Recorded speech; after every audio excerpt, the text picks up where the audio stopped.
Hello, this is Pick, and this is a guide for the pipes from Modern Industrialization, primarily for FTB NeoTech.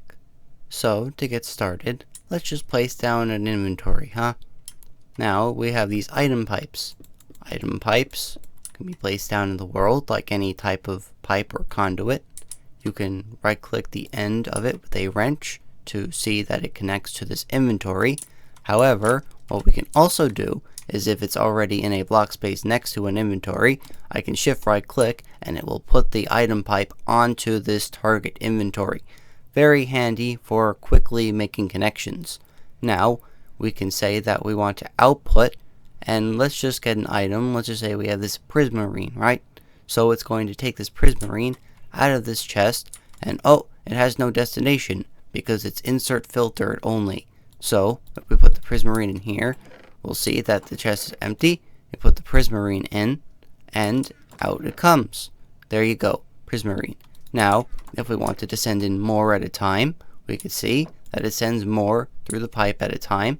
The pipe only activates every 3 seconds. This is very useful for minimizing lag, and if we were to get a motor, we could increase the speed at which it's going to extract this. So put the motor in the slot, put in the stack of prismarine again, and you'll see that it pumps 2 more items out at a given time.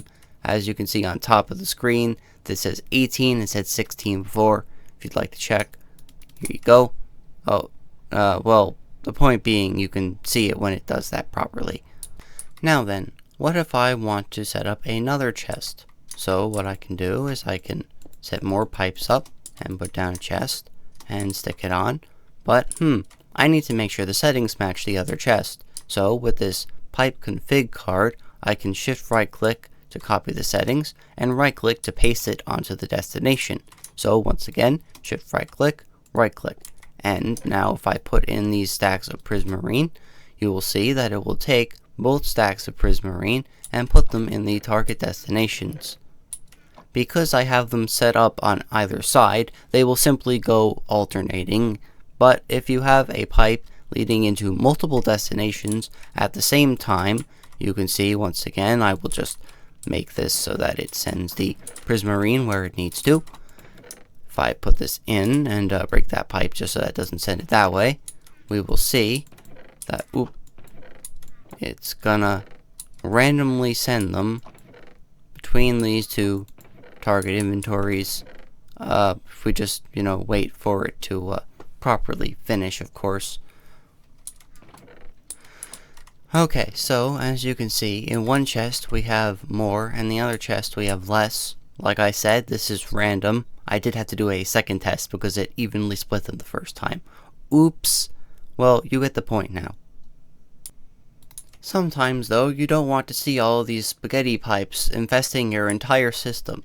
Now, of course, I love to see spaghetti pipes. It reminds me of my heritage. But what we're going to be doing here is shift right clicking the camouflage on a block, so we set that, and then when we have blocks in our inventory, it will determine this camouflage. Now, I'm in creative mode, but if I were to go into survival mode, you see that it will take these stone bricks from my inventory. You can also use a wrench and shift right click to remove the camouflage from the pipes. So if you want them exposed again, just shift right click with the wrench. You can also disable and enable the transparent rendering. I don't believe this works right now, but if I were to once again right click on these and disable it, you'll see that it shows them as a regular stone brick. And now if we have it render transparent again, it has these darker colored stone bricks, which I guess should be transparent, but you get the point here. So, what is this monstrosity I've set up? Well, it's to teach you that pipes operate on a priority system. So, if I were to change the priorities of these pipes and just have a different number, so we have a 0, a negative number, and a positive number, and I've also filled all these inventories with extra wood just so it doesn't overfill them. If I were to put these 6 stacks of prismarine inside, we'll see that this one is going to receive before either of these. And so now, because I've hooked up these redstone lamps, once the stacks of prismarine enter the target inventories and fill them up, we will see that once it fills, I know it's a little slow, but you can see that the lamp lights up, and so we can watch that happen as we go towards the other inventories as it slowly fills them up within, well, I guess it would be filling this one, but you get the point here. Once each of these fills up sequentially, it will work on that priority system. You also need to take into account extraction priority. So we have an extraction priority of -10, an extraction priority of -15, and I'm going to set up a third chest over here with an extraction priority of, how about 10? So all three of these are set to output prismarine, but if I put a stack of prismarine into each, you'll see that those take out, but this one doesn't, because this one's extraction priority is higher than the only destination available. But if I were to put a chest down here and give it a super high insert priority, you can see that now this has a target destination that is valid, and so what it's going to do, once I set the filter, you can see that it's going to send the prismarine now that it has a valid destination. Now, there is also lower priorities extracting first. This is only applicable when there are competing sendings going on at the same time. So if this inventory had enough for only one transfer and each of these chests had exactly enough to send there, the one with the lower priority would send it first. But generally speaking, you want to be using these priorities to determine inserting and extracting. This is helpful for having buffer systems on your network, as you can set the pipes up so that it sends to the buffer, but it also fills all of the target inventories that you want to send it to, such as machines. Now let's introduce the concept of having multiple pipes in one block space. So if I were to take some red item pipes and place them down, you'll notice that they fit in this space alongside it. And if I would put down some blue item pipes, these also fit in the same space. So if I were to hook these blue pipes up and say, let's have it extract everything, and this is going to insert everything. If I were to just take some random whatever, and it'll send this along the blue line, but it won't send it along the regular line because, it only extracts on the blue network. This thing only extracts prismarine, but this extracts everything. So this is what's going to work along this network in such a fashion. Now I can also hook this up with some red pipes. So if I were to say hook these up, and I can wrench this pipe and put in some redstone, I guess, red for redstone, right?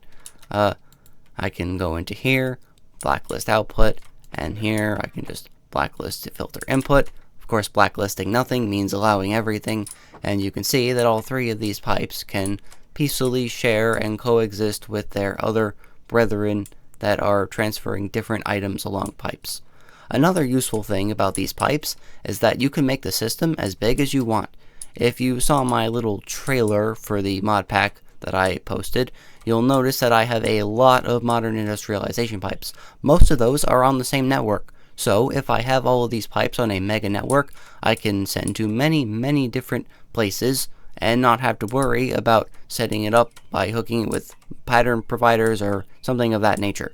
So with that, I think that's about it for the item pipes themselves, but I'll get back to them when I talk with more of a context of how to use them with machines. Now then, let's talk about fluids. So, same as before, put down our pipes, shift right click on the inventory to connect them, and then we can set it to output from one pipe and input into another, or well, tank, whatever. So if I were to put water in here, you'll see that it's kind of filtered itself to water already. So by having this water as what's filtered here, it'll only send water through. Now I could also change this. Let's say I wanted to send lubricant over. It changes what filter is on the pipe network. So if I were to get some lubricant in just a moment, make sure it's from the right mod, I can put down some more pipes, and you'll notice that these pipes don't connect between the unfiltered and the filtered pipe. This is to prevent you from accidentally sending things along lines that you don't want to. But even if I were to put lubricant in here, they would not connect until I get out my wrench and right click specifically the center of this block. You have to be careful when managing pipe connections, as you have to be touching the center of the block. So now if I put some lubricant in here, you'll see that it sends it to the target destination. And if I have this, I can also have the pipe be changed to filter again. You can't use a bucket though. You have to use the thing from JEI. So if I take this water and put it in here, it once again changes the filter. And now if I have it lubricant in here, it's not going to send, because it is filtered, to only send water. So in order to circumvent that being a problem, of course, I can make another pipeline and stick it on, or I could even use a different color of pipe, blue fluid pipe, I believe I would call it. So I would take this blue fluid pipe. You can see that, like before, different color pipes can coexist within the same block space. And so if I were to say hook this up to here and have it extract, I can now have two different colored things going in different directions. This is handy when we're, say, setting up steam, which I will get to later. Also, just like before, if we have our lovely little fluid pipe system with multiple destinations, I can set different priorities. So you are going to be a higher priority than you, and you're going to be extracting from here. So if I were to put some in here, you'll see that it fills this tank, and it'll fill it up all the way to completion before it starts filling up that tank. Yep, so it's handy to have these priority systems. You can work with fluid buffers and other stuff, but yeah, that's how this works. Honestly, fluids are not that complex. You just have to mind your priorities and such. But yeah, that's basically it for fluids alone. Yeah, I know I spent all that time on items, but I guess I handled all the generic stuff within the item pipes, so keep that in mind. Now we're going to be talking about energy transmission. So if I were to put down a low voltage diesel generator, put down a tin cable, I have to set where the output is. Shift right click to set the output on a machine of some kind to have it put energy to that side. That also works with other traits of machines that I will get to again when I start talking about machines. So if I were to hook up this and put some diesel fuel into the diesel generator, like so, it'll start generating power, and it powers this low voltage assembler. Now, what if I wanted to use a medium voltage diesel generator? Well, for starters, I cannot hook one of those up to my low voltage setup. See, doesn't connect. Even though I set the output, well, it does connect, but it's not going to transmit any energy. This is because this is a medium voltage generator and this is a low voltage cable. So this machine is only going to accept power from a power source that is the right voltage. If I were to put down an assembler, and I believe I would get a casing, a hull of the advanced variety, I can put that into the assembler, you can see here, and I can attempt to power this assembler with this low voltage energy, but it's not going to work. If I take this out, it will accept the energy, and it will not keep accepting energy if I just have that hull in. But if I hook up this, if I put this fuel into the generator, you can see it'll start generating power, and it'll go through this electrum cable to power the assembler now that it is on the correct power tier. So to understand what's going to happen with these cables, once more, you need to have things of different tiers. There are no catastrophic events if you have the wrong voltage going into a machine. It will simply not work. It's very forgiving, unlike RegTech or Industrial Craft. So if we use these electrum cables, we can transfer this medium voltage power over, and this will only accept the correct power tier. One thing you can do is you can have different types of cables running within the same space using different tiers of energy. So if I wanted to have a system where I have all three, low, medium, and high voltage, there are more than 3 voltages, but these are the ones you're going to be using the most. if I were to have a system where I want to run each of these along one line, I could do that if I so desired. Also, one thing that I did not mention is that I can have different types of things running. So I could have item, fluid, and energy all share a space if I so desired. There's no restriction as long as you have at most 3 different types of conduits in one block space. So looking at these different cables, we can see that they also all send their power to a given destination, and it will only allow me to properly transfer things using the correct tier. So if I don't have that medium voltage connected, it's not going to send anything. Okay, so if I were to place down a storage unit here, it will only accept it if I hook up the correct type of power. So if I hook up the medium voltage cable to the medium voltage, oh, would you look at that? The storage unit is filling. How useful. But let's say I wanted to power these assemblers.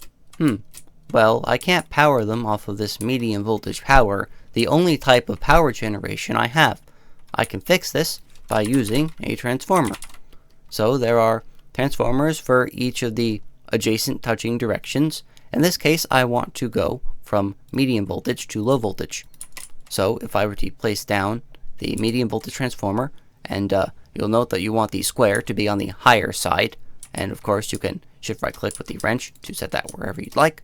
I can put down this electron cable and also shift right click this side of the storage unit, and it'll send the power into this transformer. And now if I were to do this, oh, would you look at that, we can power these low voltage machines off of this medium voltage energy source. And so this is going to be very useful later in the game when you start producing a whole lot of high voltage power and need to power a whole bunch of lower tiered machines, because of course you don't want to retrofit every single machine in your base into a high voltage tier just because you reached high voltage power.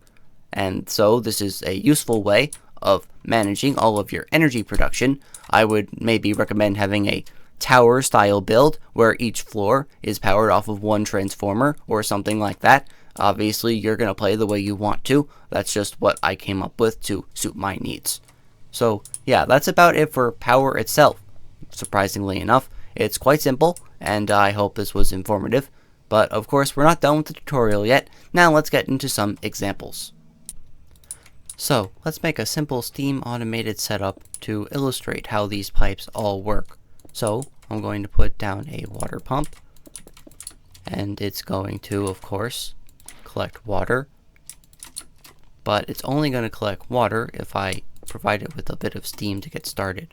But the point here is that what I can do is have different lines going from here to there, and so I can run different things, and I can set it so that this steam pipe is going to be at a higher priority than the macerator over there.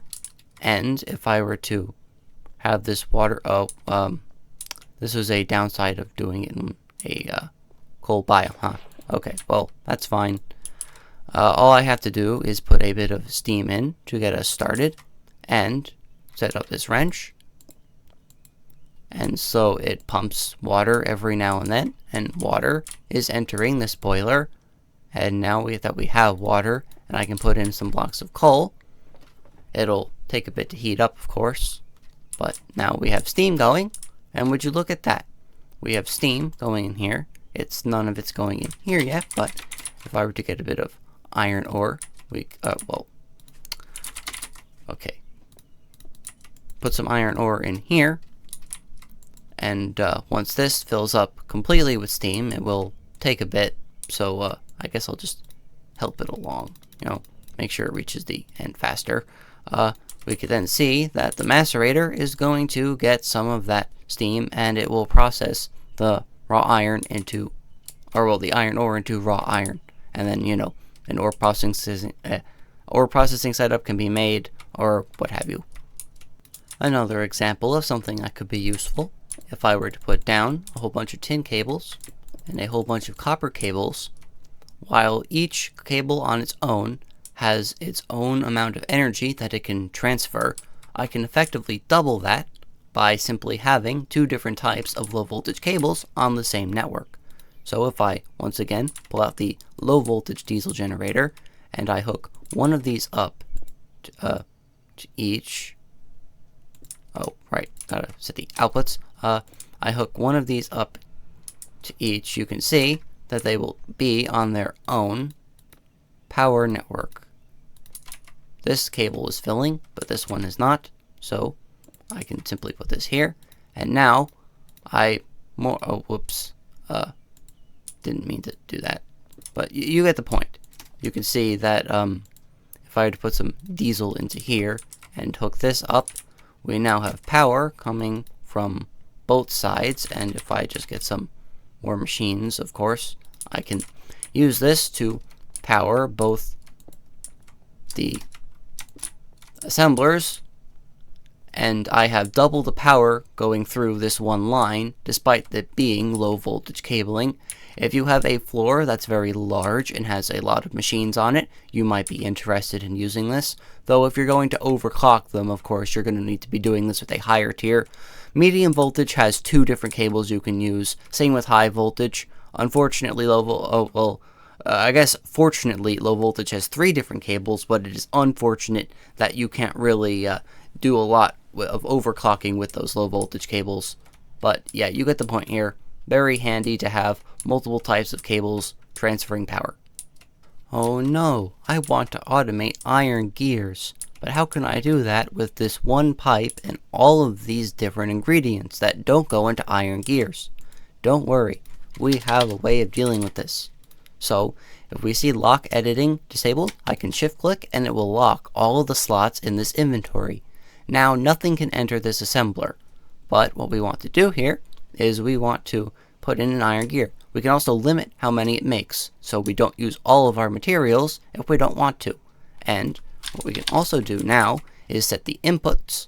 So if I were to say limit these inputs so that it only inputs a certain amount of them, you could see that now everything's ready to just make some iron gears.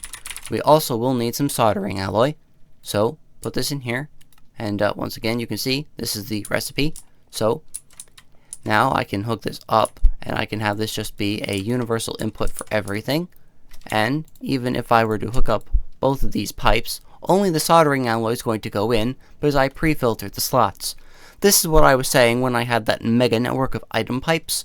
So by doing this and filtering everything, you can also filter in the item pipes on the input, of course, but this is just a demonstration of how machine filtering can be very handy. And look, because the capacity is lower than a stack, I can make sure that I never have too many things going in or out at a time. I can also set this to input and output, and so if I wanted to get an extra barrel, or well, I'll just use a chest. You get the point by just using a chest. I can hook this up, and I can say that I only want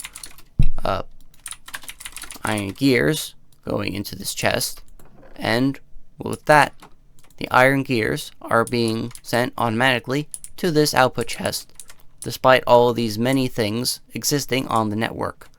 And of course, you can use different types of filtering inventories. You could use limited barrels or other stuff if you want to handle that. But yeah, this was just a general overview of how pipes work, as well as all of the intricacies that come along with it. Of course, I could have used different stuff in different block spaces if I so desired, but another thing to take into account is that it will make a whole bunch of weirdness if you have multiple things going into a given pipe. So be careful. You might want to have to set things up by disconnecting them, reconnecting them, and it just makes this giant mess that's a little difficult to navigate if you're not sure how it works. But yeah, overall, I hope this was a helpful tutorial. If you have any questions, let me know. Of course, this pack is not released yet as of me recording this, but it will be released in time to come, and of course that will outdate this statement. So thank you for watching. This has been Pick. I'm glad to have seen you, and I hope to see you again.